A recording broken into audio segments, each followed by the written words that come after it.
નમસ્તે વિદ્યાર્થી મિત્રો, ડિજિટલ વિદ્યાલય યુટ્યુબ ચેનલમાં તમારું સ્વાગત છે। વિદ્યાર્થી મિત્રો, આપણે આજના વિડીયોમાં વાત કરવાની છે ધોરણ 10 વિષય તમારો વિજ્ઞાન જે છે એમાં સ્વાધ્યાયના સોલ્યુશનની સિરીઝ ચાલુ કરેલી છે। એમાં આજે આપણે પ્રકરણ નંબર 8 તમારું જે છે આનુવંશિકતા, આ પ્રકરણ છે એનું સંપૂર્ણ સ્વાધ્યાયનું સોલ્યુશન છે આપણે જોવાના છીએ। એના માટે અંત સુધી વિડીયો જોતા રહેજો અને ચેનલમાં તમે નવા હોવ અને ચેનલને સબસ્ક્રાઇબ ન કરી હોય તો આપણે ચેનલને આજે જ સબસ્ક્રાઇબ કરી નાખો અને બાજુમાં જે બેલ આઇકન છે એ દબાવી દો, જેથી કરીને જેવો પણ તમારા ધોરણનો કોઈ વિડીયો આવે તરત તમારા સુધી પહોંચી જાય। એમાં તમને સ્વાધ્યાયના સોલ્યુશન પ્રશ્ન જે છે એમાં આપેલા છે કે પહેલો છે કે મેન્ડલના એક પ્રયોગમાં ઊંચો વટાણાનો છોડ જેના પુષ્પ જાંબલી રંગના હતા તેનું સંકરણ નીચા વટાણાના છોડ કે જેમાં પુષ્પ સફેદ રંગના હતા તેની સાથે કરાવવામાં આવ્યું। હવે તેમની સંતતિના બધા જ છોડમાં પુષ્પ જાંબલી રંગના હતા, પરંતુ તેમાંથી અડધો અડધ છોડ નીચા હતા। આ પરથી કહી શકાય કે ઊંચા પિતૃ છોડની આનુવંશિકતાની રચના નીચેના પૈકી કઈ હતી? જે ઊંચો છોડ હતો એની રચના કઈ પ્રકારની હતી એનો આપણે આન્સર આપવાનો છે। તેમાં શું આવશે? જવાબ તમારો આવશે સી, કેપિટલ ટી પછી એક સ્મોલ અને 2 W જે છે એ કેપિટલમાં, બરાબર।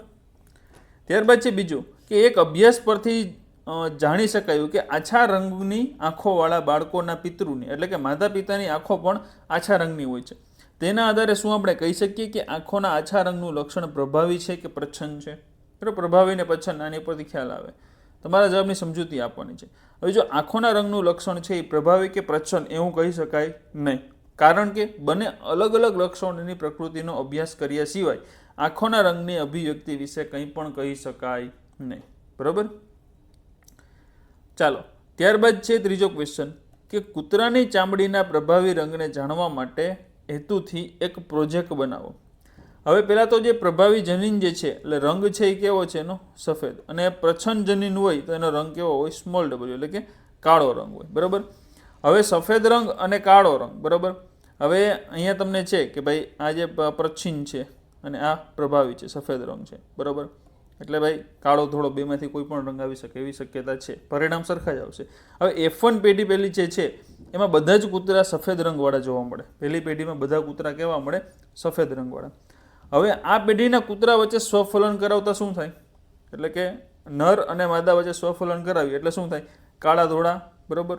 જો કાળા રંગના કૂતરા જન્મે છે અથવા તો ધોળા રંગના જન્મે છે, તો હવે બીજી પેઢી જે એના પછીની આવે, બરાબર, તો બીજી પેઢીમાં શું થાય? જો એક આ પ્રચ્છન્ન જે છે એ કરાવીએ એટલે કે સફેદ રંગના હોય, કાળા રંગના હોય, સફેદ રંગના કૂતરા જન્મે અને કાળા રંગના કૂતરા જન્મે, બરાબર।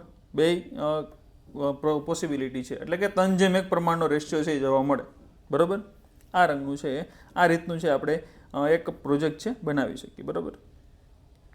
ત્યારબાદ છે ચોથું કે સંતતિ કે બાળ પેઢીમાં નર તેમજ માદા પિતૃઓ દ્વારા આનુવંશિક યોગદાનમાં સરખી ભાગીદારી કેવી રીતે સુનિશ્ચિત કરી શકાય છે? જો માતા અને પિતાના જનીનોમાં મિલનથી સંતતિનું નિર્માણ થાય છે, જેમાં બંનેનું સરખું જ યોગદાન હોય છે, પુરુષ હોય કે સ્ત્રી હોય બંનેનું યોગદાન કેવું હોય? સરખું હોય। જો પેઢી દર જોવા જઈએ તો સ્ત્રી અને પુરુષ આ બંનેના જે છે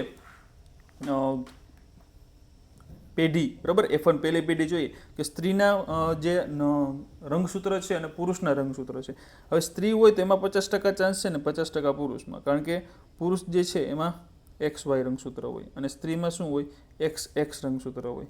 જો હવે X રંગસૂત્ર X સાથે મળે તો શું થાય? તો કે છોકરી, બરાબર, સ્ત્રી આવવાના ચાન્સ રહે। અને હવે X રંગસૂત્ર છે એ Y રંગસૂત્ર છે X સાથે મળે તો શું આવે? તો કે છોકરો, બરાબર।